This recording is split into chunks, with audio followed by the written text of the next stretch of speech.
elle est en place. C'est la poudre. Tiens, on a découpé une femme en morceaux rue de la Bienséance à 2 pas du chat. Tiens, on a découpé une I am a feminist. Je vous obsède avec une constance. Je ne me suis pas conduit qui d'une appelle façon, quand même je me suis pas l'admiration. conduit d'une façon conforme à ce qu'on attend d'une jeune fille d'abord et d'une femme ensuite. I'm sorry that I didn't become the world's first black classic pianist. C'est enfermant pour tout le Le monde. droit de se regarder en face, le droit de se ramasser la Je crois gueule. qu'une femme qui existe dans son temps, à l'intérieur de son temps, n'a pas de quoi qu'elle marque Bienvenue son épaule. Entre subjectivité et révolution. la Boum. poudre. Je suis Lorraine Bastide et aujourd'hui, je reçois Judith Butler.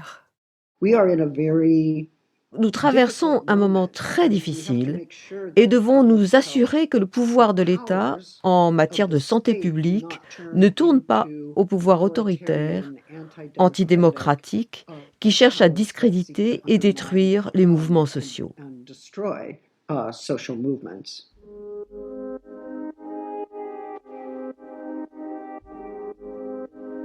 J'avais peur qu'elle soit froide. J'avais peur qu'elle soit complexe. J'avais surtout peur qu'elle soit atterrée par l'incapacité de mon cerveau ordinaire à capter l'immense subtilité de sa pensée. Bref, avant d'interviewer Judith Butler, j'ai été frappée d'un immense complexe de l'impostrice. Du coup, j'ai fait ce qu'on fait souvent dans ce genre de cas. Je me suis surpréparée. J'ai littéralement appris par cœur des pans entiers de ces textes. Et j'ai même fait une sorte de prépa physique, 8 heures de sommeil et la peau super hydratée. Et puis voilà. Non seulement Yel a été chaleureux et époustouflant de clarté, mais en plus, Yel a ri à mes blagues et a semblé trouver mes analyses plutôt dignes d'intérêt. Cette interview avec Judith Butler, au final, a été l'une des plus fluides, les plus joyeuses de l'histoire de la poudre.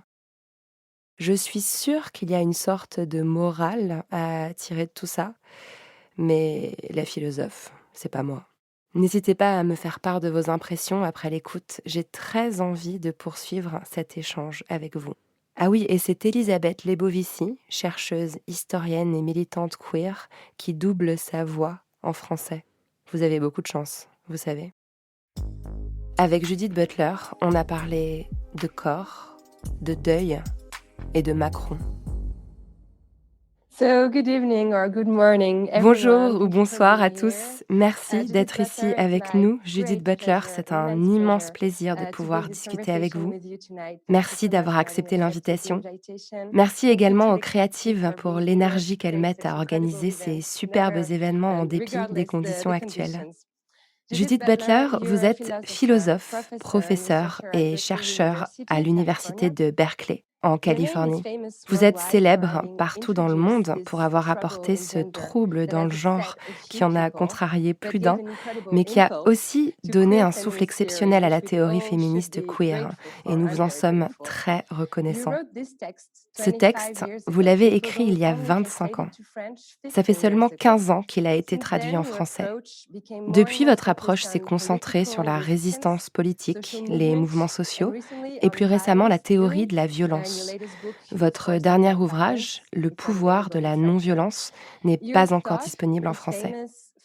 Votre pensée est connue pour être très sophistiquée et votre écriture parfois un peu complexe. Cependant, vous êtes continuellement cité, parfois de travers, par des milliers de fans et d'ennemis. Ce qui m'amène à ma première question. Judith Butler, vous sentez-vous comprise? Et si oui, par qui? Bon, merci beaucoup d'être là et merci de partager cette conversation avec moi.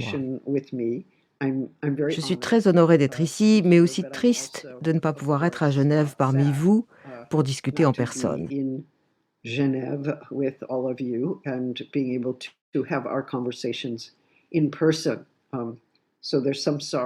Ça me fait de la peine, mais j'ai tout de même espoir qu'on pourra se rassembler à nouveau de façon plus vivante. Mais en ce moment, nous devons faire avec cette excellente connexion. Et c'est bien, c'est très bien. Ce livre, Je l'ai écrit il y a 32 ans. 32 years ago, and it Enfin, was published il a in été publié en English anglais fin at 89, the donc very ça end of fait 1989. So I guess 31 ans. 31 year. I guess depending Enfin, on which tout dépend de version la you version que have. vous avez. Oui, j'avais une édition de 95, mais j'imagine que vous étiez déjà en train de travailler dessus depuis. Oui, oui, oui, il y a eu même une autre édition, je crois.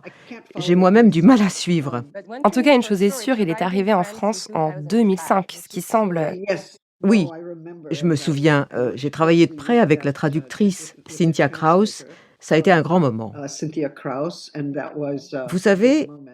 je me posais souvent cette question, You know, I used to qui me ask myself comprend, this qui question: ne me who comprend understands pas? me, who does not understand Et dès me? que je voyais And une I would see an interprétation, interpretation, ça me mettait and en it would make me colère, angry, and I would want et to je n'avais run qu'une out envie, and c'était de correct m'empresser de la that's not corriger. what I said, Mais c'est pas ce or que j'ai that's dit, not what I ou c'est meant. pas ce que je voulais And dire. then Mais after a certain après un period certain of temps, time, j'ai accepté le I fait que le accepted texte donne that the naissance à text des idées qui ne sont gives pas rise exactement to celles que j'avais ideas prévues. that may or may not be the ones I intended, Et en especially when it particulier enters quand elles into passent dans une another autre langue. language.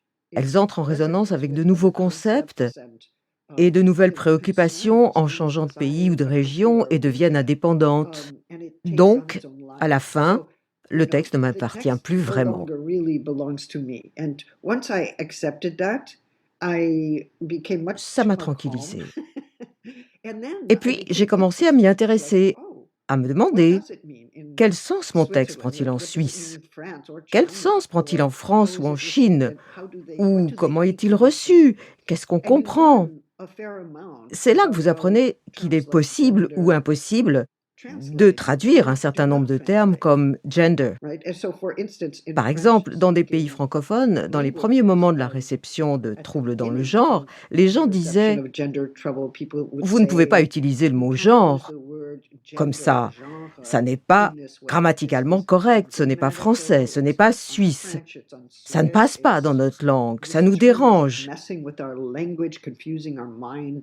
But Donc, so it was ça a été un different nouveau kind of défi. challenge, Mais and but c'était it was intéressant pour interesting moi de to me to comprendre le understand pourquoi. why. Pourquoi Is that c'est so si difficult? difficile? What is it about French, or En what is it about français, French pour la culture culture or française, la culture Swiss suisse, culture? j'ai And été attaqué par des have membres been de attacked l'extrême by droite suisse qui right-wing sont Swiss venus me trouver pour me dire que people j'étais le who diable en come up to my personne. face and tell me that I am the devil. Il a fallu que je me I renseigne un had to peu sur learn les a formes de little bit about conservatisme forms chrétien en of Suisse conservative pour Christianity comprendre ce qui pouvait mettre in ces gens Switzerland dans ces états-là. that would make people so upset. But I'll just say one J'ajouterai thing seulement un about mot à ce that, which propos. is I did Je ne not m'étais pas rendu realize that compte by qu'en saying disant que le genre gender était is performatif, performative, that it's que nous something we live l'incarnons en out in public the tous les world, jours, or that its qu'il acquiert un meanings sens are selon l'époque et le lieu ou qu'il peut changer avec acquired l'histoire, through time and space, qu'il peut apparaître sous de nouvelles that it can formes, be historically je ne me changed, rendais pas compte que give rise to j'attaquais new une loi meanings, divine that I qui was régissait la attacking définition a de l'homme et de divine la law femme, that des relations et du stipulated mariage dans le cadre female is hétérosexuel. and what male is, and what their relation should be, and what marriage is within the heterosexual frame. So Donc it pour appeared certains, to some certaines, that I was j'attaquais directement une loi divine qui implicitly sépare et attacking différencie several hommes et femmes, divine laws that avec chacun leur place et women leurs and valeurs men dans les relations distinct hiérarchiques du mariage hétérosexuel. values in hierarchical relations, in heterosexual marriage. So, Au after a bout d'un while, moment, il gender m'a même seemed semblé que to le be terme this term genre which était was tenu pour responsible, that was responsable held des mouvements responsible féministes, for des feminist mouvements pour la movements for liberté de reproductive procréer, freedom, gay and lesbian pour les familles kinship relations, homoparentales, pour les droits trans trans et de tout un rights, tas d'autres mouvements sociaux qui mettaient à mal l'image de la famille et l'autorité de l'Église. of social movements that were destabilizing of the family or of the authority of the church. So that Ça m'a was surpris, surprising mais to j'ai me, aussi but I beaucoup learned a appris fair grâce à ça. amount as a result. C'est peut-être aussi dû au moment où votre texte est arrivé en France. C'était quelques années avant les débats autour du mariage pour tous à l'Assemblée nationale, et les opposants à cette loi utilisaient la théorie du genre, entre guillemets, ainsi que votre nom, comme quelque chose d'effrayant, comme si le monde allait s'effondrer parce que c'était la fin de la binarité. Donc, le moment où vous avez écrit était différent du moment où vous avez été reçu et lu. Oui, mais c'est toujours comme ça. Chaque fois qu'il est traduit, le livre s'intègre dans une histoire politique et sociale différente et il prend un sens que je n'aurais jamais pu anticiper. Et plutôt que de m'inquiéter du fait que le livre n'est pas compris comme je le veux, je trouve le phénomène intéressant.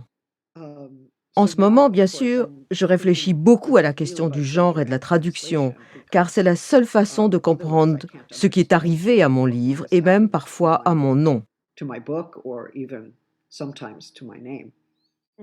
Pour revenir aux relations entre les temps présents et vos textes, je voudrais parler de la situation actuelle. Le coronavirus a démontré clairement que certaines vies valaient plus que d'autres. Ça a été observé dans beaucoup de pays, pas en France, parce qu'en France, on ne voit pas les couleurs, donc on ne fait pas de statistiques ethniques. Mais on sait que le virus a été plus virulent pour les personnes non blanches à cause de nombreux facteurs, notamment l'accès aux soins et le fait qu'il y a une majorité de personnes non blanches parmi les travailleuses essentielles qui n'ont pas été confinées. Le virus a aussi affecté les personnes en situation de handicap, dont les conditions de vie ont empiré, et les pauvres, qui se sont appauvris. En France, nous venons d'atteindre un record de pauvreté, 10 millions de personnes sur 60 millions d'habitants. Pour résumer, il semblerait que pour les gouvernements libéraux et pour l'opinion publique, il est évident que des gens vont mourir à cause de cette crise, mais tant que les marchés sont en bonne santé, il n'y a pas de problème. Quelle ironie. Ça me rappelle une théorie que vous avez développée ces 10 dernières années. Vous mettez l'accent sur le fait que certaines vies sont dignes d'être pleurées, pour traduire le terme grievable que vous utilisez et qu'il est très difficile de rendre en français. Et d'autres ne le sont pas. Certaines vies doivent être protégées parce qu'elles ont de la valeur et d'autres sont abandonnées et s'éteignent. Alors quand vous avez vu les événements de l'an passé, avez-vous eu envie de dire, excusez-moi le cynisme, mais je vous l'avais bien dit?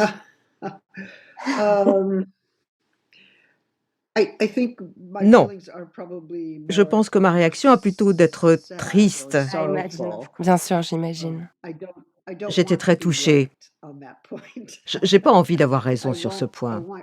Je voudrais que le monde me prouve que j'ai tort, vous voyez.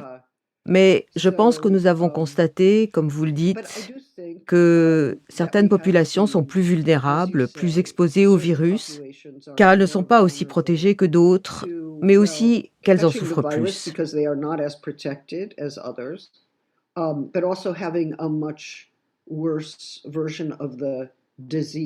Et troisièmement, qu'elles ont plus de risques d'en mourir. Et les raisons de tout cela sont peut-être complexes, mais une chose est sûre, elles sont économiques et sociales. Et aux États-Unis, on sait que les communautés afro-américaines et latiniques sont celles qui ont été le plus touchées, qu'elles ont été plus profondément affectées par ce virus et que les taux de décès y sont bien plus élevés.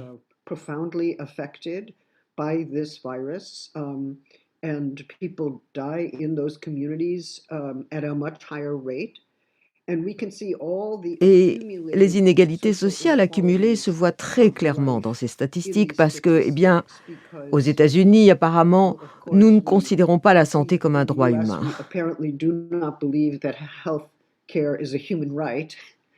Nous ne considérons pas que chacun a le droit d'avoir accès à des soins. Nous croyons, selon une sorte de religion capitaliste, que vous y aurez droit si vous travaillez et si votre employeur vous les accorde, ou si vous pouvez vous les payer.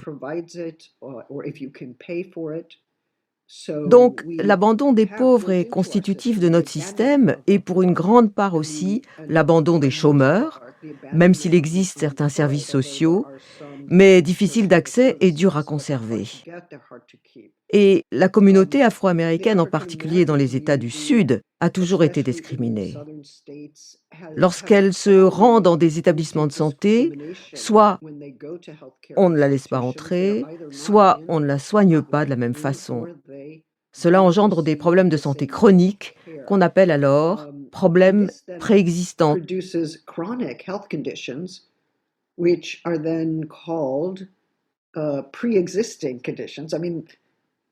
C'est-à-dire des maladies qui se sont développées avec le temps et qu'on appelle pourtant préexistantes. Et puis, bien sûr, on voit les taux de mortalité augmenter.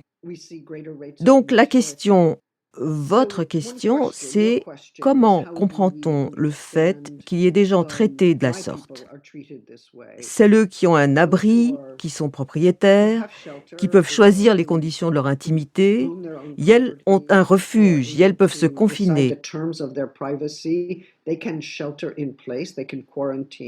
Mais celles qui ne sont pas dans ce cas vivent dans des situations où elles n'ont pas le choix quant à la proximité avec d'autres, et elles ont aussi plus de risques de contracter le virus et d'en mourir. C'est le cas des travailleurs migrants dans notre pays. Mais on peut aussi jeter un œil au pic de contamination en Inde, où tant de personnes vivent dans des lieux surpeuplés. Donc, je dirais qu'il y a bien une distinction entre des personnes qui sont dignes d'être pleurées, c'est-à-dire celles dont on porterait le deuil, et celles qui ne le sont pas, celles qui mourront peut-être, mais dont la perte ne sera pas si grave, voire dont la perte est attendue. Will not be so bad or is expected.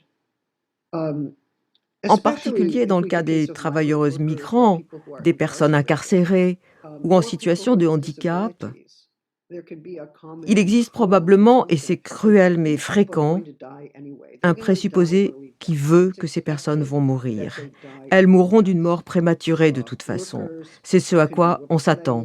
Les travailleuses peuvent être remplacées, les incarcérés ne méritent pas de vivre. On rencontre souvent ces postures et elles laissent entendre que la valeur de la vie de ces personnes-là n'est pas égale à celle d'autres vies. Que si on venait à les perdre, elles ne seraient pas regrettées, ça n'aurait pas d'importance. Donc, je pense qu'à travers notre rationalisme de marché et à travers nos formes de racisme systémique, nous tirons des conclusions implicites qui déterminent quelle vie mérite d'être protégée, quelles vies méritent d'être longues et belles, et quelles vies peuvent être abandonnées, venir à mourir pour cause de négligence venant de l'État ou de l'entreprise, et dont la perte ne sera pas pleurée. Donc, pour moi, la distinction entre ce qui est digne d'être pleuré et qui ne l'est pas est une forme importante d'inégalité sociale. Que nous pensons les choses de cette façon. Nous voyons les inégalités de distribution du point de vue des biens ou des droits. Mais je pense qu'il nous faut aussi parler de la distribution inégale de la vulnérabilité et de la dignité. Nous devons penser nos vies corporelles de cette façon, en relation avec le concept d'inégalité sociale. Je comprends parfaitement que vous n'ayez pas envie d'avoir raison.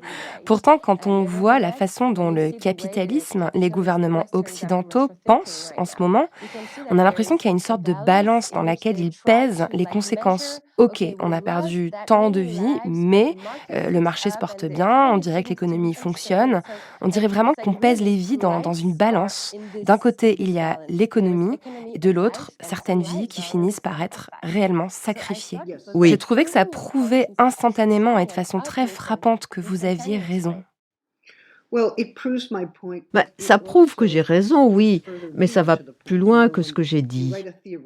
Quand vous rédigez un ouvrage théorique et que vous inventez un concept, vous ne savez pas où dans le monde il prendra effet. Vous ne savez pas quelle forme il prendra dans l'histoire. Ainsi, par exemple, quand j'écrivais sur les vies dignes d'être pleurées ou non, il me semble que c'était en pleine épidémie du sida aux États-Unis et dans d'autres pays. Bien sûr, le sida est toujours là et c'est toujours une crise dans certains endroits du monde. Et pour moi, la question se posait, pouvait-on porter tous les deuils publiquement ou y avait-il des morts dont il fallait avoir honte, qu'il fallait cacher? Il fallait qu'on se mobilise en tant que personne queer, en tant que gay, lesbienne, bisexuelle, trans et travailleuse du sexe aussi. Et j'ajouterais même les consommateurs tristes de drogue. En quelque sorte, tout le monde devait se mobiliser pour dire tout haut qu'on ne méritait pas de perdre nos vies comme ça. C'était terrible. Nous avions besoin de traitements médicaux qui nous auraient empêchés de mourir. Et c'est seulement une fois que les gens de la culture dominante ont commencé à tomber malades et à le dire qu'il y a eu une reconnaissance publique de l'immense perte. Donc c'était une mobilisation pour exiger d'avoir accès à des médicaments, à de vrais soins, à exiger que nos morts soient reconnues comme évitables.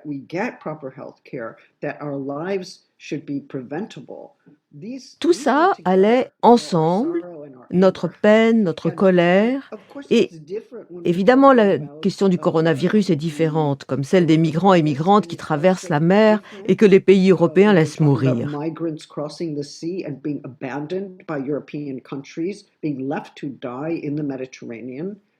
C'est différent et pourtant c'est évident que celles qu'on laisse mourir, anonymes, sans les compter, sont considérées comme indignes d'être pleurées.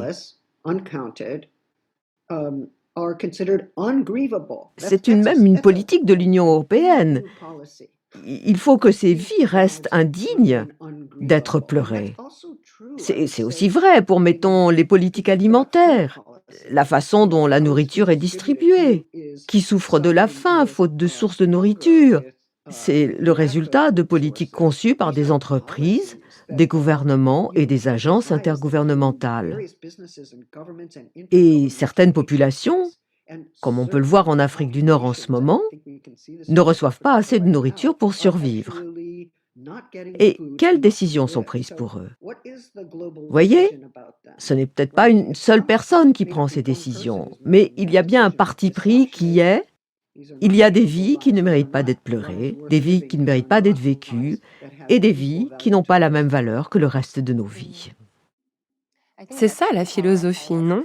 La possibilité de décrire des situations qui pourraient, comment dire, ne pas encore avoir eu lieu, ou alors qui ont eu lieu il y a des milliers d'années. La philosophie, c'est supposé marcher tout le temps, non? Ça parle en fait d'humanité. Eh bien, la philosophie, c'est essayer d'apporter un peu plus de clarté, d'étudier les préjugés qui régissent nos vies, de se demander avec quoi vivons-nous. Par exemple, pensons-nous qu'il est acceptable que des femmes soient victimes de violences? Le viol conjugal, est-ce acceptable? Pendant très longtemps, c'est ainsi que les choses se passaient. Et peut-être que le monde tourne comme ça. Mais si on creuse un peu derrière les présupposés en se demandant pourquoi trouvons-nous cela acceptable, que le monde soit ainsi? Avec quels présupposés, souvent acceptés comme tels, vivons-nous? Pour moi, la philosophie étudie nos idées préconçues pour mettre à jour nos façons de vivre, nos principes de vie et pour les changer une fois que l'on perçoit leur injustice. Dans votre dernier livre, Le pouvoir de la non-violence, vous définissez la violence comme un symptôme de l'individualisme, la violence comme négation de nos interdépendances. Et vous définissez la non-violence comme un moyen actif et collectif de résister à la violence. Je venais juste de finir votre livre quand j'ai vu circuler des images sur les réseaux sociaux qui m'ont... En fait, j'ai essayé de regarder ces images avec votre vision.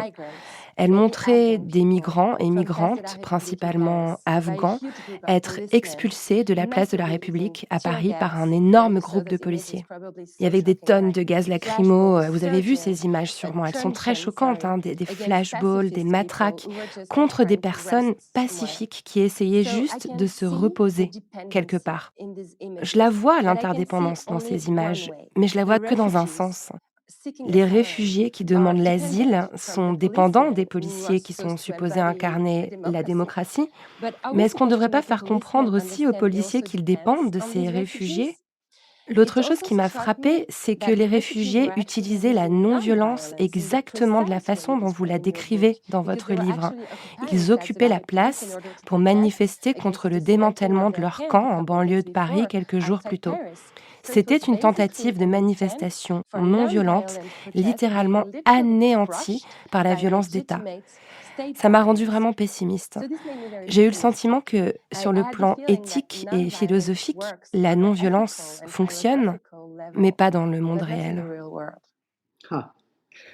Ah, eh bien, on peut tout de même dire que Gandhi a renversé le colonialisme britannique grâce à une mobilisation de masse non violente.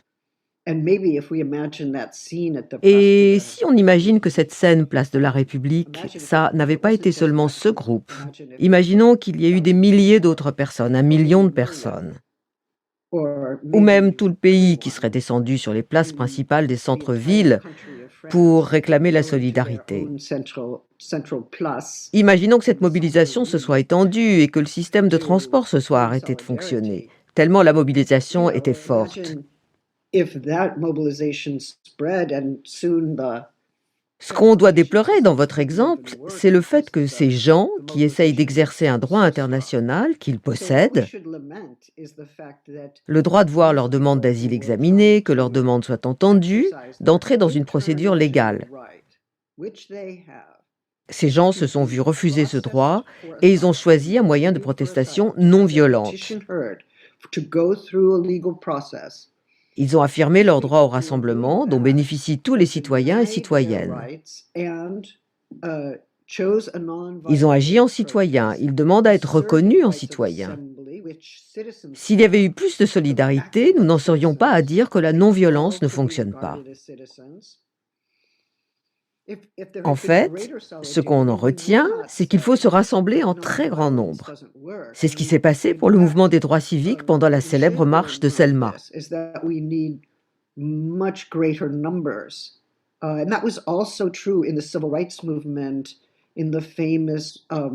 De plus en plus de gens se sont joints à cette marche, certains ont été brutalisés par la police, et pourtant toujours plus de personnes sont venues jusqu'à ce que la manifestation se répande à toutes les villes importantes. Et ça a permis un changement majeur dans les lois. Évidemment, le président fasciste sortant essaye de faire machine arrière, ou du moins a essayé, mais nous le reconstruirons. C'est comme ça que ça marche. That's how it goes. Yeah. And I can see how this is linked also to all this idea of Oui, spaces et on of voit bien comme tout appearance ceci est lié à vos idées sur les espaces de texts représentation que vous avez développés dans d'autres textes. Vous avez analysé certains mouvements sociaux, comme Occupy Wall Street ou le Printemps arabe en 2011. Je me demandais si ces temps étranges que nous vivons, qui nous maintiennent éloignés de l'espace public et qui rendent donc difficile pour nos corps de descendre dans la rue, est-ce que ça vous inquiète?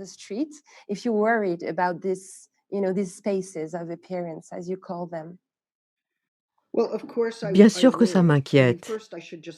D'abord, je dois dire que les gens ont réussi à maintenir des réseaux de solidarité en vie grâce à Internet, et c'est très important. Il y a de plus en plus d'échanges interrégionaux, internationaux, comme celui que nous avons en ce moment. Les gens développent des stratégies, ils forment des alliances. Donc la politique continue d'avancer, même si nous ne sommes pas rassemblés sur la place publique. Et pour ce qui est des manifestations de grande ampleur comme Black Lives Matter, chacun se tenait à bonne distance, portait un masque. Ça s'est passé très bien. Les pics du virus que nous avons observés venaient de l'extrême droite qui ne croit pas au port du masque, mais pas de Black Lives Matter. Et ça, c'est très intéressant de le remarquer. Mais il y a un autre problème dont vous avez parlé dans votre précédente question. Que se passe-t-il lorsqu'un groupe se rassemble, même avec toutes les mesures de sécurité, et que le gouvernement déclare que c'est un problème de santé publique, il faut le disperser pour cette raison? La santé publique prend le dessus sur les droits. Elle devient plus importante que les droits constitutionnels ou humains, ou même que les droits internationaux. On a vu ce qui s'est passé en Pologne ou en Roumanie, où les personnes queer et féministes ont dû se disperser et où les personnes trans n'ont pas le droit d'apparaître en public sous peine d'être arrêtées. Dans ces situations, on constate que le pouvoir qu'a l'État de disperser une assemblée, voire de la criminaliser au nom de la santé publique ou de la sécurité nationale, n'est pas seulement profondément anticonstitutionnel et antidémocratique, mais aussi mortel. L'État fait usage de la force contre des corps qui se sont rendus vulnérables en apparaissant en public, en refusant d'être stigmatisés, pour faire valoir leurs droits. Donc nous traversons un moment très difficile et devons nous assurer que le pouvoir de l'État en matière de santé publique ne tourne pas au pouvoir autoritaire, antidémocratique, qui cherche à discréditer et détruire les mouvements sociaux.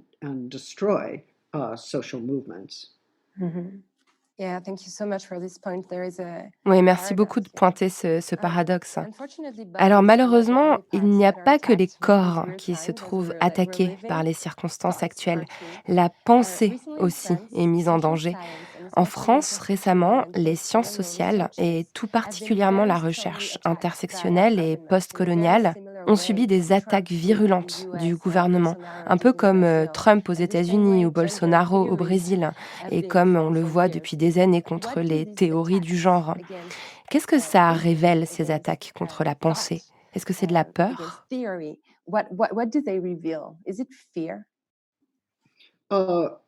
Eh bien oui, je pense que c'est de la peur. Si on étudie la question sur un plan psychologique ou à travers le prisme de la psychologie sociale, on verra qu'il y a une peur immense et une haine immense aussi. Et quand on pense phobie, on pense tout de suite à l'homophobie ou à la transphobie, des formes de peur et de haine mises ensemble. Et je crois que des gens comme Bolsonaro et leurs suiveurs ouvertement homophobes ne font pas que détester les gays, les lesbiennes, les trans, les personnes bi ou non-binaires. Ils veulent aussi revenir sur les progrès réalisés par le mouvement féministe. Ils veulent revenir sur les droits humains accordés aux gays et aux lesbiennes. Ils veulent s'assurer que la famille reste hétérosexuelle et hétéronormée. Ils veulent s'assurer que les femmes célibataires ne pourront jamais adopter, ni les hommes célibataires d'ailleurs. Ils veulent priver les trans de leurs droits.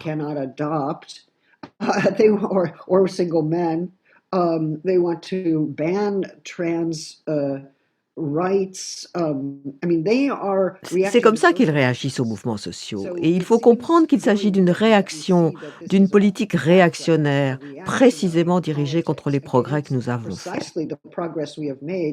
En ce moment, par exemple, tous les yeux d'Amérique latine sont tournés vers la Constitution argentine, n'est-ce pas? Qui comprend maintenant une loi sur l'identité de genre. Ou vers Ni Una Menos, qui a fait descendre des milliers de féministes dans la rue, au point où la police s'est faite chasser. Il y a aussi les féministes du Chili qui marchent, qui manifestent, qui chantent et qui se mettent en scène pour protester contre la violence sexuelle dans la rue. Ce sont des mouvements très puissants et ce sont ces mouvements qu'ils attaquent. Il ne s'agit pas simplement pour eux d'opinions individuelles. Tout ça se rapporte, je pense, à une véritable peur. La peur que le mouvement LGBTQI détruise la famille traditionnelle, l'idée religieuse de l'homme, de l'humain, et qu'il s'approprie le pouvoir divin de la création.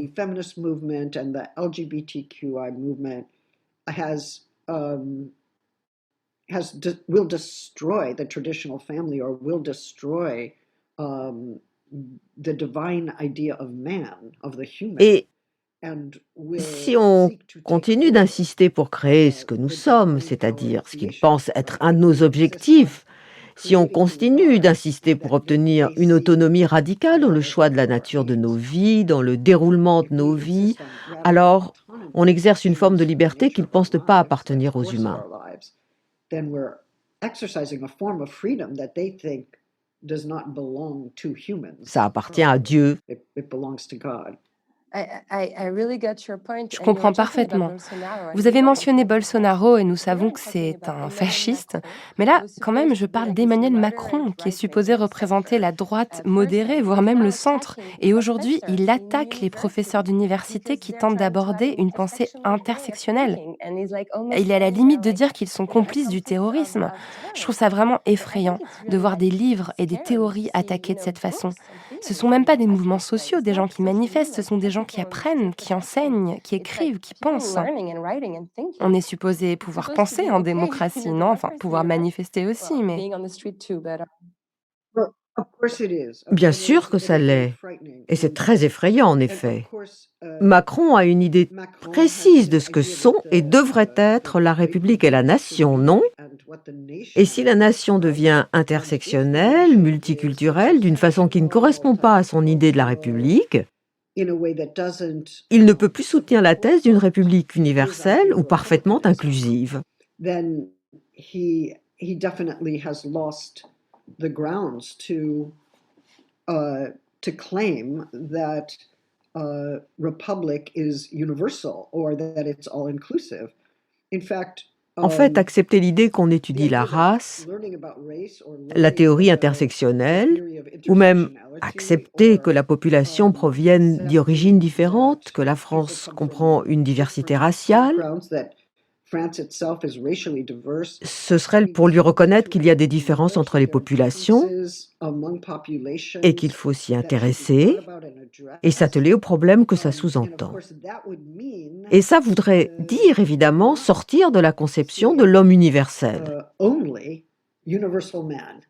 Donc, il faut se détacher de cet homme universel pour vraiment voir qui vit en France et quels sont leurs besoins. Mais Macron a très peur de l'idée de gouverner une communauté multiethnique, multiraciale.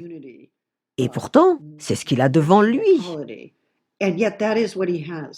Il est dans une période, enfin, pas tant une période, c'est le résultat d'une longue pratique en vérité, de déni, qui cherche à censurer et à s'opposer à des formes de pensée qu'il croit attaquer, l'idée de la République ou de la nation, et une certaine conception de l'être français, qui est pourtant une notion raciale.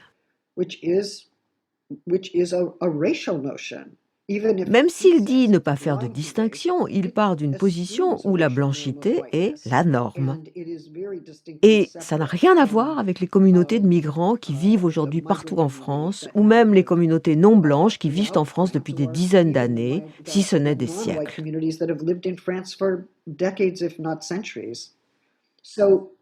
Mais oui, ça a toujours existé en France. Mais attaquer des formes de savoir, des formes de connaissances, des livres, des façons d'enseigner, et on l'a vu aussi, l'enseignement du genre est devenu polémique, pour des raisons similaires. À ma connaissance, Macron s'en est pas pris au genre, mais sa stratégie n'est pas très différente de celle de l'extrême droite. C'est la même chose chez nous, pour le fasciste sortant qui a cherché à interdire la théorie critique de la race parce qu'il la trouvait clivante.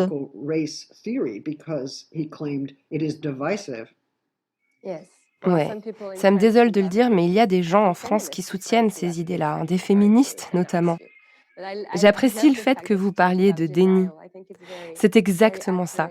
Et je suis contente que vous mentionniez le genre parce que pour finir cette conversation, j'avais envie de vous emmener dans cette direction. Déjà, je voulais vous remercier pour votre travail avec Teresa de Lauretis et d'autres. Vous avez vraiment précisé et complexifié la pensée féministe ces 20 dernières années. Aujourd'hui, le militantisme trans se fait de plus en plus entendre au point de sérieusement mettre à mal quelques autrices transphobes, mais ignorons-les. Selon vous, Judith Butler, est-ce que la catégorie femme est toujours pertinente pour le féminisme? Oh, eh bien, je crois que la catégorie femme est un sujet qui mérite d'être abordé. Oui. Mais si vous me demandez s'il faut être une femme pour être féministe, en revanche, je vous répondrai que non. Il me semble que le féminisme, depuis ses débuts, demande l'égalité pour les femmes, du point de vue juridique, social, demande que les femmes puissent se déplacer librement, exercer la profession de leur choix et aimer des personnes qu'elles veulent aimer, sans risquer la sanction, l'exclusion. Donc, le féminisme a toujours été une question d'égalité, de liberté et de justice. Mais c'est aussi une réflexion sur ce que signifie être une femme.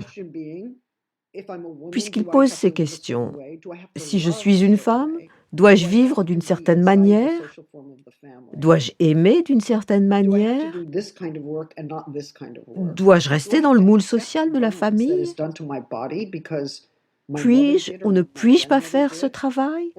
Dois-je accepter la violence infligée à mon corps parce que ma mère et ma grand-mère l'ont accepté ou parce que j'ai vu d'autres femmes accepter ce traitement?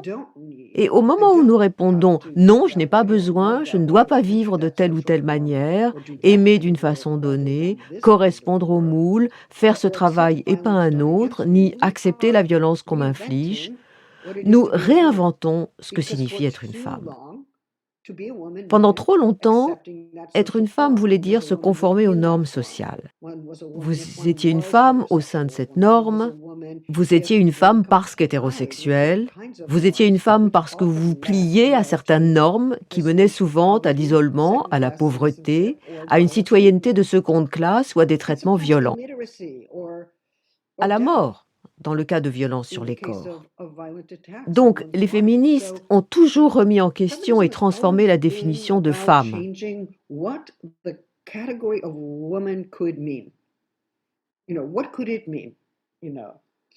Vous savez, les sens que ça peut prendre, dans le sport, dans la vie, dans différents métiers, mais aussi dans la famille ou dans les relations.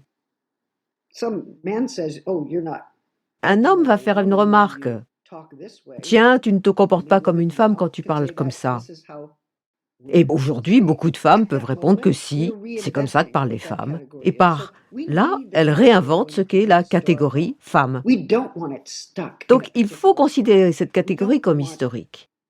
Il ne faut pas qu'on la prenne coincée dans des circonstances particulières. Il ne faut pas qu'elle prenne un sens immuable pour qu'on puisse continuer à prendre part à la transformation sociale et à la réélaboration de cette catégorie. Donc, quand des femmes trans se joignent à nous, nous apprenons quelque chose sur ce qu'est être une femme. Ou quand on décide pour soi-même, je suis féministe, même si je ne suis plus une femme, si je suis autre chose. Que je sois non-binaire ou trans, ça n'a pas de conséquences sur mon engagement féministe. Tous les militants trans que je connais viennent du féminisme, et ce sont de grands féministes. Donc, l'idée qu'il y a les trans d'un côté et les féministes de l'autre, c'est... Que pensez-vous que les trans ont lu? Que pensez-vous que Susan Stryker a lu? Et la Laverne Cox, qu'est-ce qu'elle a lu? Ce sentiment de liberté, de pouvoir penser de manière plus complexe que c'est être une femme, ou un homme, ou toute autre chose, ça vient du féminisme. On entre sur le terrain de la liberté, de la recherche de soi dans un monde complexe. Quelles sont les catégories qui prennent ces réalités en charge? Et nos réalités changent. Quand on comprend qu'il y a d'autres possibilités que celles qui guidaient nos vies depuis le début, des possibilités qui nous apportent de la reconnaissance, nous laissent respirer et nous mouvoir dans le monde d'une façon différente, ça fait du bien. C'est toute une idée de l'autonomie, de l'autodétermination, qui a toujours été une partie importante du mouvement féminin. Oui. Ça m'évoque Simone de Beauvoir, hein, mais c'était un des points de départ de Troubles dans le genre. On ne naît pas femme, on le devient. Et nous sommes encore en train de le devenir, en changeant le monde à chaque instant. Et ça continue. Oui. Mais si je peux réagir rapidement. Certaines personnes critiquent ce point de vue en disant que nous dénigrons le corps. Mais c'est pas le cas. Il y a bien un corps anatomique, un corps biologique, endocrinologique, des menstruations pour certains et certaines, des transformations hormonales pour d'autres. Tout ça est lié au sexe, à des réalités biologiques et endocrinologiques. Et personne ne le nie. Mais si on suit Beauvoir, aucune de ces réalités ne nous dicte une façon de vivre ou d'aimer, ni impose une forme d'existence sociale, ou ne décide qui sont nos familles, ou de comment nous devons changer le monde. Rien ne nous est imposé. Nous ne pouvons pas déduire qui nous sommes socialement du simple fait que nous sommes nés avec certaines caractéristiques anatomiques ou même chromosomiques qui nous catégorisent comme filles ou garçons pour le monde médical. Il y a assignation, et même ce moment de l'assignation, c'est une pratique sociale en soi. L'assignation de sexe est une pratique sociale. Nous naissons dans ce monde, dans un corps matériel, et quelqu'un, un médecin, nous soulève plein d'espoir pour déterminer si... Et c'est là que commence la pratique sociale. Donc, ce n'est pas que la soi-disant matérialité de nos corps est créée ou niée par le genre. C'est plutôt que cette matérialité prend un certain sens dans un contexte de pratique sociale donné, et nous pouvons y prendre part ou non. Oui, ça me rappelle les travaux de Cynthia Kraus, qui a démontré tout ça de façon limpide. D'ailleurs, c'est elle qui a traduit Troubles dans le genre en français. Oh, j'ai beaucoup appris grâce à elle. Et pas seulement sur le plan scientifique, elle m'a aussi permis de réfléchir plus clairement à certaines de ces questions. Oui, elle m'a beaucoup marquée aussi quand je l'ai lue pour la première fois. En 1995, pendant les années 90, quand vous avez écrit Troubles dans le genre, vous observiez l'échec du féminisme, et je vous cite. Diriez-vous que le féminisme, aujourd'hui, est un succès, ou du moins a progressé en 2020? Vous savez, je pense que les mouvements sociaux comme le féminisme passent par des vagues. Et tout dépend de quelle région du monde vous observez. Étant donné que je pensais au féminisme des années 80 à ce moment-là, à la fin des années 80, il y avait beaucoup plus de tensions entre les activistes gays et lesbiennes et les féministes. Un peu comme les tensions qu'on observe entre certaines féministes et les militants et militantes trans en ce moment. Je n'aimais pas le présupposé hétérosexuel imposé dans de nombreux livres et enseignements féministes. C'était comme si on ne pouvait pas admettre les problématiques gays, lesbiennes et queer. Mais aujourd'hui, le mouvement féministe me rend optimiste. Je pourrais prendre comme exemple les branches du mouvement qui se sont répandues dans le monde, comme la grève féministe, les différentes modalités de rassemblement et de manifestation créées par Ni Una Menos, qui a initié une sorte de vague en Espagne et en Italie.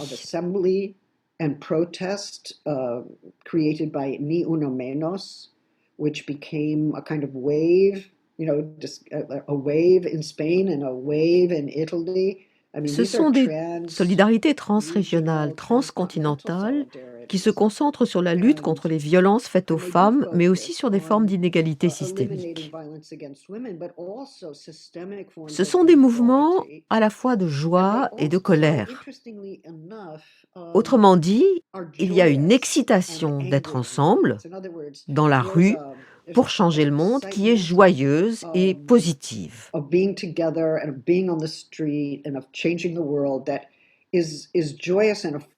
Et donc, c'est très loin de l'idée du féminisme que se font les conservateurs qui se disent « Regardez, elles veulent nous priver de nos libertés, elles veulent détruire nos familles, prendre le pouvoir, et elles sont contre le plaisir, contre tout, et elles vous contrôlent, vous contraignent. » Eh bien, c'est vrai. Elles essayent de mettre un terme à votre violence et vont essayer de contraindre vos efforts de domination de l'autre.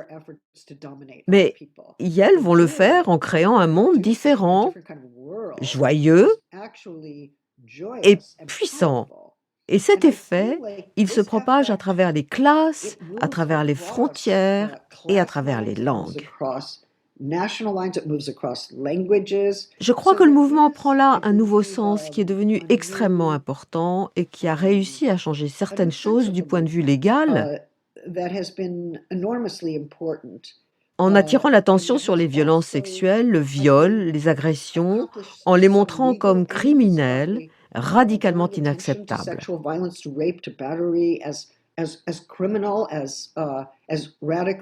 Mais ce n'est pas non plus un féminisme carcéral. C'est un féminisme qui cherche réellement à changer les conditions sociales de travail et les définitions de l'espace public et de l'espace privé, produisant des formes de solidarité que je n'aurais jamais pu prévoir. Solidarity that I would never have predicted before. C'est amusant parce que la façon dont vous décrivez cette nouvelle vague féministe qui occupe l'espace public, qui change nos façons de penser et de voir, et votre façon d'utiliser le terme joyeux, moi ça m'évoque les collages féministes. Vous en avez déjà entendu parler? Il y en a derrière moi là dans le studio, des collages réalisés par le groupe Collage féministe de Genève cette nuit. Le principe c'est d'afficher des slogans féministes sur les murs pour que tout le monde puisse les voir, mais aussi de sortir dans la rue la nuit. C'est absolument magnifique, à mon avis. Je pense qu'elles seront très heureuses d'entendre ça. J'aime ça, j'aime tout ça. Récemment, une penseuse française que j'admire beaucoup, Françoise Vergès, je ne sais pas si vous avez entendu parler d'elle. Oui, Oui, bien évidemment, sûr, vous la oui. connaissez. Elle vient d'écrire un livre sur la théorie féministe de la violence. Et c'est amusant parce que je l'ai reçue pile la semaine où je travaillais sur votre propre théorie de la violence. Du coup, j'ai essayé de comparer. Alors, il y avait beaucoup de références en commun, comme Frantz Fanon ou Angela Davis, bien sûr. Et à la fin du livre, elle dit quelque chose que j'ai adoré. Elle écrit « Une réponse féministe et décoloniale à la violence d'État pourrait être le droit au repos, le droit à la tranquillité, le droit de se rêver une vie paisible. » Et je me suis dit que ça vous plairait. Yes, I do like it. I have known Oui, en effet, ça fait longtemps que je connais Françoise et j'ai aussi beaucoup appris d'elle. Ses premiers écrits universitaires sur Fanon ont été très importants pour moi. Elle a aussi une lecture historique et philosophique du féminisme noir et du projet décolonial très importante et de laquelle nous avons tous des choses à apprendre.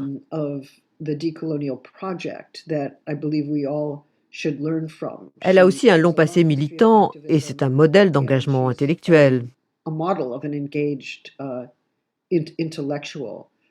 Mais je pense que c'est vrai que nous battons et luttons depuis des années. Parfois nous perdons, parfois nous gagnons, parfois nous pensons que nous avons gagné, mais tout se renverse et il faut recommencer.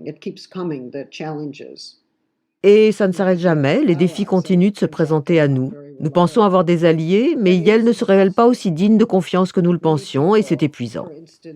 Par exemple, beaucoup de membres du mouvement Black Lives Matter disent que la répétition et la reproduction continuelle du racisme dans le pays et la découverte chaque jour d'une nouvelle histoire, d'une nouvelle personne tuée par la police ou injustement emprisonnée, c'est épuisant. Et c'est pour ça qu'il faut que de nouvelles personnes rejoignent le mouvement en continu pour que les autres puissent se reposer. Mais l'idée qu'on puisse se reposer et rêver appartient à un monde dans lequel on aurait finalement compris que s'infliger de la violence les uns aux autres, se dominer les uns les autres, produit une société marquée, usée par les inégalités et la violence.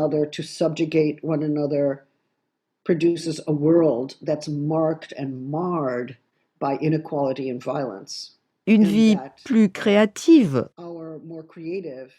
plus saine du point de vue somatique et psychique, pourra seulement émerger quand ces luttes ne seront plus nécessaires,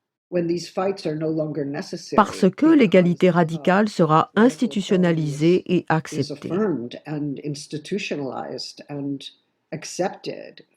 Quand on comprendra que ce qui peut arriver à un ou une migrante peut m'arriver à moi, la police baissera les armes et les gens seront libres de rentrer chez eux, dans un vrai chez-soi, à un prix abordable et avec le chauffage.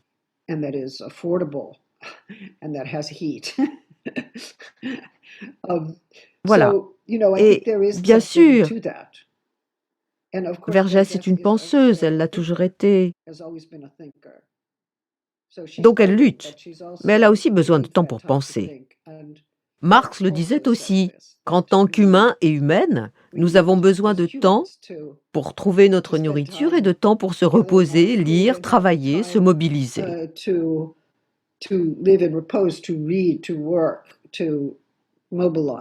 Mais ce serait s'épuiser et se rendre inefficace de toujours lutter, simplement lutter.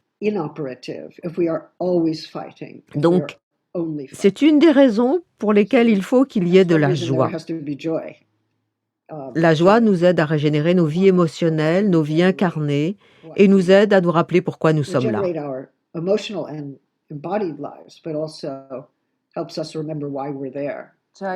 La joie et l'amour, j'imagine.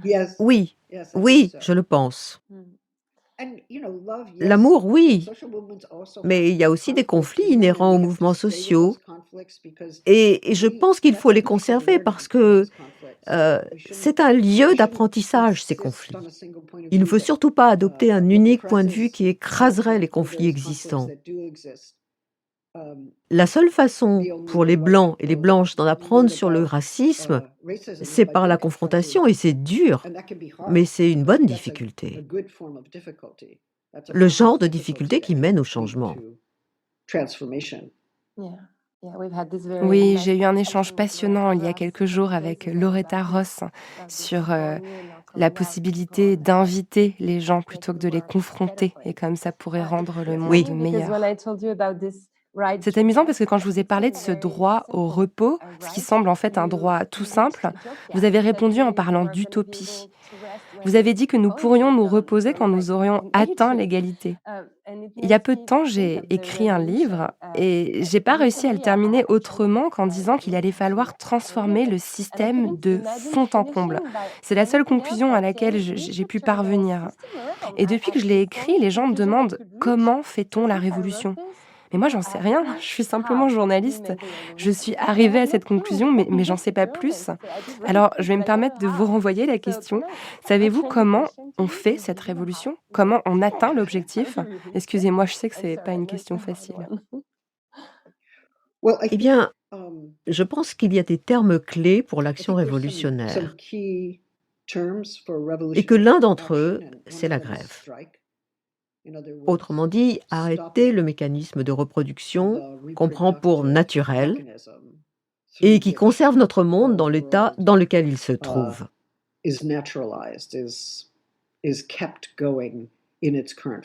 Et la grève peut prendre beaucoup de formes différentes. Le refus du travail domestique, le refus de la violence, le refus de travailler sans être payé en conséquence ou sans véritable protection. Je pense aussi que nous devons, en particulier dès que nous serons sortis de la pandémie, trouver de nouvelles façons de nous rassembler, pas seulement en public, mais à la façon des parlements de rue argentins où on débat de politique de façon organisée. Like the Argentinian street parliaments, where we debate political views as part of our assembly. On manifeste, mais on débat aussi, on pratique une démocratie radicale. C'est très très important. Je pense aussi qu'il faut des représentants et des représentantes élus qui pourront défendre ces idées devant les instances gouvernementales. Mais je ne crois pas en revanche que le changement révolutionnaire advienne uniquement par le pouvoir électoral. Il doit advenir par l'intensification des mouvements sociaux. Et, d'une certaine façon, dans certaines régions du monde, le mouvement féministe s'est montré plus inclusif, très attentif aux questions de race, de transidentité, de pauvreté ou de classe.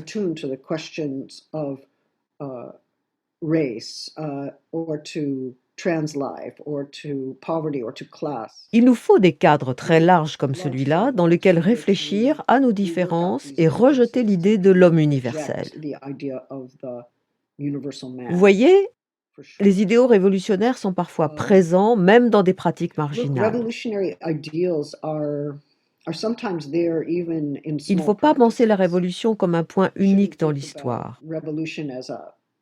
Elle se passe partout, à la fois.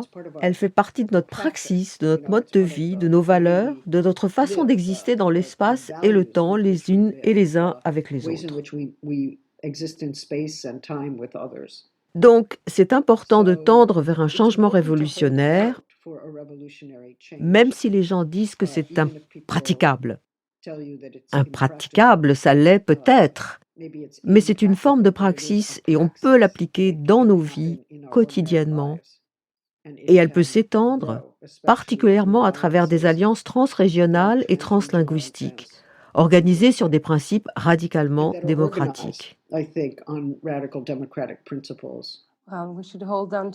alors on s'accroche à la révolution, on n'abandonne pas. Non, non, au C'est contraire. peut-être étrange de terminer par cette question, mais depuis quelque temps, je me sens un peu déprimée, un peu pessimiste. Je sais que beaucoup de féministes, d'autres personnes partagent mon sentiment. Et vous, comment allez-vous? Eh bien, je suis déjà heureux de constater que la majorité de mon pays, de justesse, n'est pas fasciste.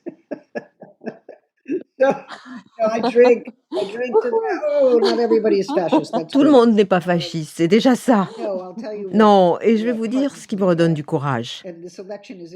Cette élection a été très intéressante parce que l'État de Géorgie avait toujours été très à droite, conservateur. Et pourtant, une femme noire, Stacey Abrams, qui a aidé énormément de personnes à s'inscrire sur les listes électorales et Trump a perdu la Géorgie. Elle et son équipe, en majorité des activistes noirs antifascistes en Géorgie, ont réussi à faire voter des gens qui ne l'avaient jamais fait auparavant. Et ils ont réussi à le faire tomber. C'est eux qu'il faut remercier, car c'est grâce à eux que Trump va faire ses bagages, ou que quelqu'un d'autre va les faire pour lui. Je ne sais pas qui s'occupe des bagages de Trump. Et au même moment, on a acquis une nouvelle compréhension de la crise climatique, de ce qui se passe lorsqu'on voyage moins, que l'industrie s'arrête. Notre planète se répare. Comment faire pour continuer sur cette lancée? Il y a aussi des groupes d'entraide et de réseaux de soins radicaux qui commencent à mettre en lumière des principes importants d'interdépendance et qui, selon moi, sont des principes d'égalité. Nous dépendons les uns des autres, surtout dans un monde où la pandémie fait rage. Votre vie est entre mes mains et la mienne entre les vôtres. Ça en dit beaucoup sur qui nous sommes socialement. Il y a donc un décalage qui s'opère entre vers moins d'individualisme, moins de nationalisme et peut-être aussi vers plus d'attention portée aux menaces qui pèsent sur le climat. On se met à écouter les jeunes, surtout celles de ma génération. On commence à écouter les jeunes et leurs mouvements. Et donc dans des mouvements comme Black Lives Matter et d'autres mouvements importants de protection des personnes migrantes en Europe et en périphérie, je vois de l'espoir. Je vois du changement. Et je pense aussi que c'est pas le moment de désespérer, même si C'est pas le moment de se reposer. c'est une période qui porte en elle beaucoup de tristesse, en effet. Tant de gens malades, les hôpitaux pleins, craqués. On constate que nos systèmes de soins et nos économies ne sont pas prêts, qu'il n'y avait pas assez de financement aux bons endroits. Peut-être c'est le moment où les gens vont comprendre que financer la santé et l'éducation est plus important que financer la police et l'armée. Il y a des potentiels ici dont il faut profiter. Et le fait que nous soyons encore en vie et en train de lutter, c'est aussi un signe que nous n'avons pas encore perdu. Ouais.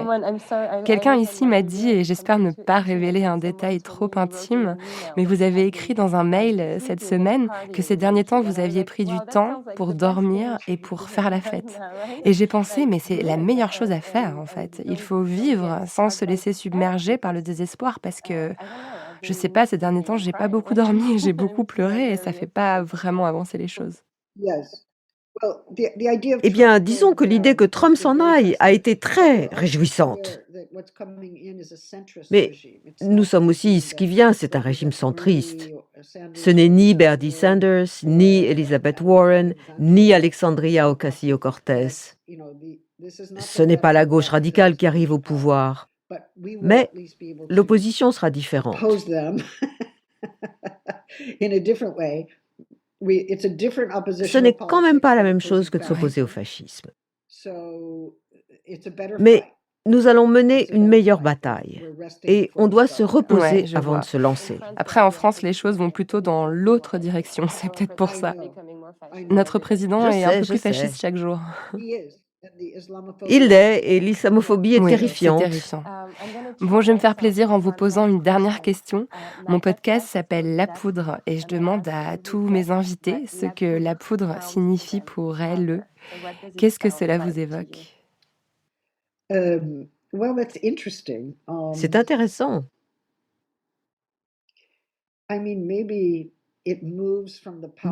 Peut-être ça passe de la poudre sur le visage aux marques de la transformation et éparpillées un peu partout.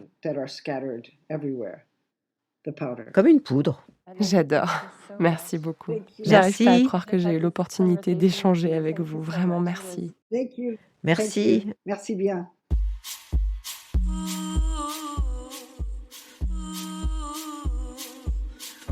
Merci à Judith Butler d'être venue faire parler la poudre avec moi.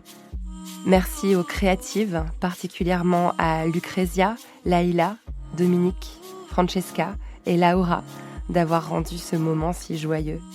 Et merci encore à Elisabeth Lebovici d'avoir prêté sa voix à Judith Butler, à Lucie Pleskov pour la traduction et à Adrien Beccaria pour la prise de son en français au studio L'Arrière-Boutique.